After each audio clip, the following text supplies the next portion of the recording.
So one of the things you do in your book is you detail out a lot of sexual fetishes, tracing them back a couple of hundred years. So imagine that you're a hyper-masculine male.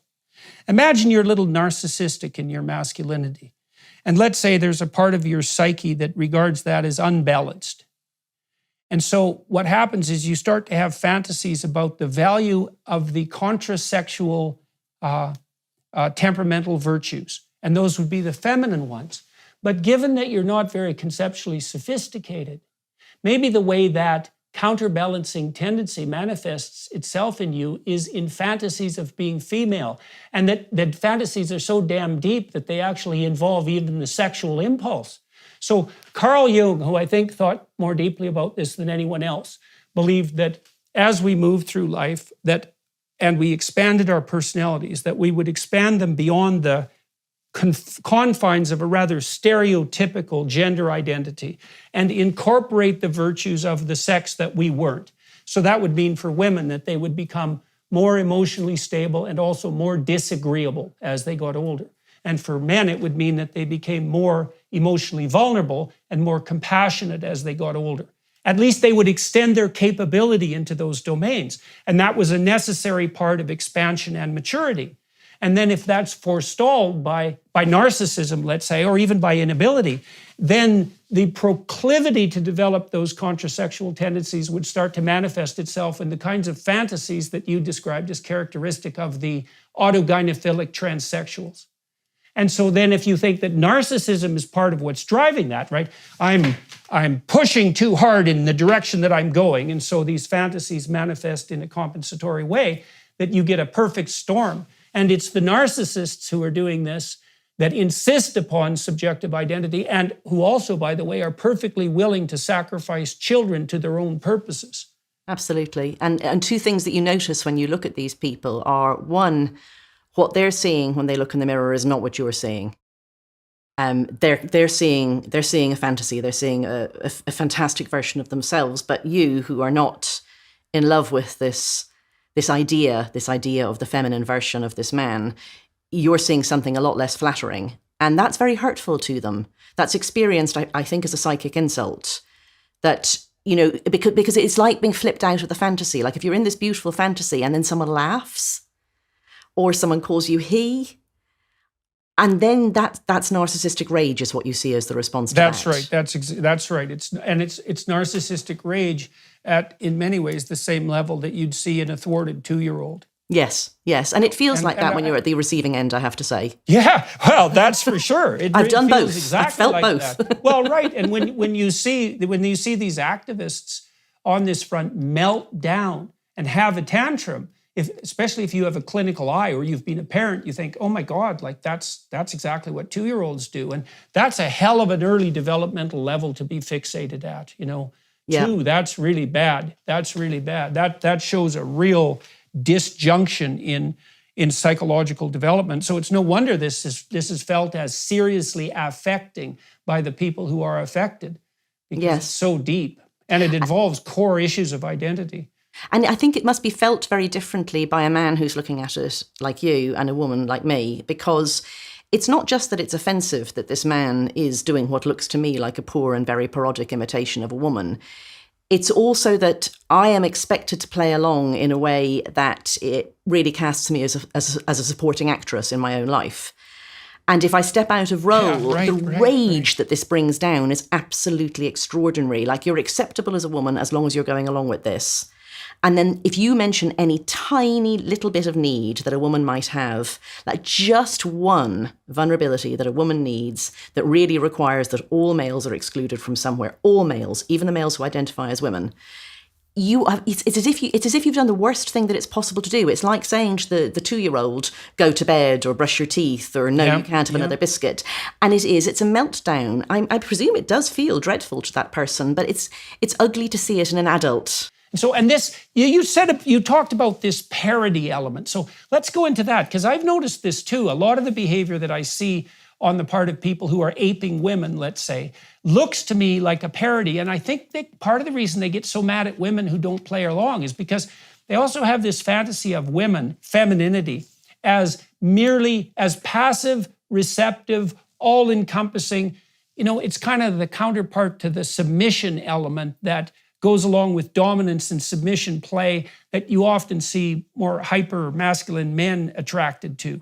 And so I think that when women stand up for themselves, they also violate the image of docile and receptive femininity that plays such a major role in the fantasy life of the people who are engaged in, say, cross-dressing. So I think that's absolutely right. And I would add something else to that, which is that I think that both sexes do have a somewhat maybe idealized version of what it is to be a member of the opposite sex. And, a man may have a fantasy version of what just an ordinary man, an ordinary heterosexual man who's happily married and has female friends. He may also just have some quite fantastical ideas about what it would be like to be a woman, like that, you can lie back and let the man do the work, or that it must be lovely to be so fragrant all the time or something. You have you have these very superficial ideas of what it is to be a member of the opposite sex. And that's true, I have to say, in pornography as well. Like, women as imagined by men in pornography are nothing like real women, just like the men who are written by women in erotica are nothing like real men.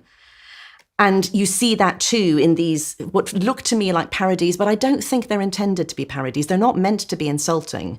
The man is describing what he sees. I wouldn't be so sure about that. I wouldn't be so sure about that.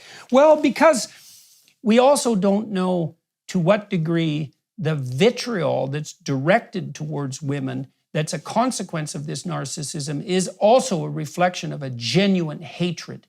And this is why we should never forget just exactly what kind of radical and revolutionary genius Sigmund Freud really was. Yes. Because Freud put his finger on the key pathology of our time, even our time more than his, because he regarded the Oedipal complex as the source of all pathology. And the Oedipal complex was essentially the catastrophic consequences of the non-judgmental, non-discriminating, hyper-compassionate, all-accepting maternal spirit.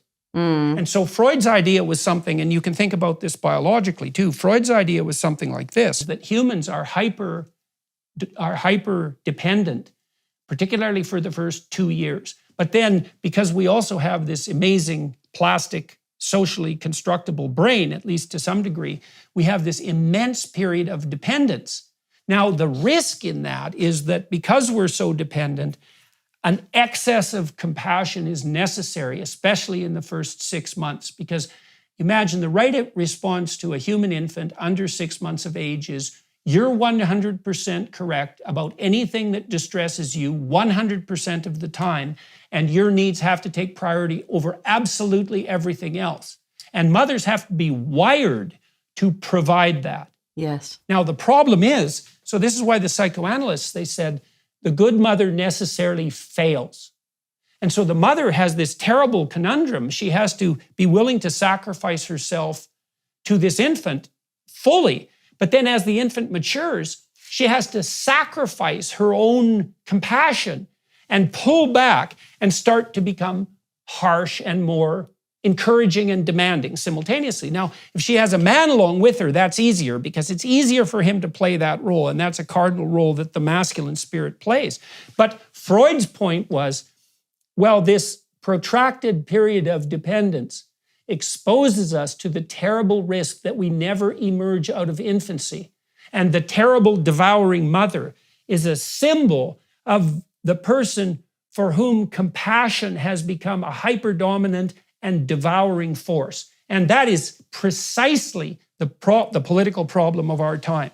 It's that this reflexive compassion that is now it's deemed morally necessary, that it must govern everything. If you don't feel absolutely 100% sorry for people as if they're infants, then you're a predator. And two things that I was thinking when you said that. One was that what I'm doing when I refuse to accept a man who says he's a woman as a woman is I'm like the mother who's refusing to give the infant what he wants, which is really a wicked person. Like we think very poorly of predator. Those people. Yeah. And so the rage is there. I'm stepping out of role for a woman. And I think the other one is the most enraging thing for anybody is to desperately want to be something that they can never be, or to desperately want something that they can never have. And so a man who's got himself into this headspace where he can be a woman in his own mind, somebody who says no, and that no can be in 1/1,000,000th of the world. It can just be in one place. It could just be in rape crisis centres, say. That's not good enough. That's not good enough. That is taking away the dream and being a very bad woman, stepping out of role for a woman. Well, especially for this hyper-idealized, feminine, compassionate woman, right? Yes. It's all encompassing and all loving and all nurturing.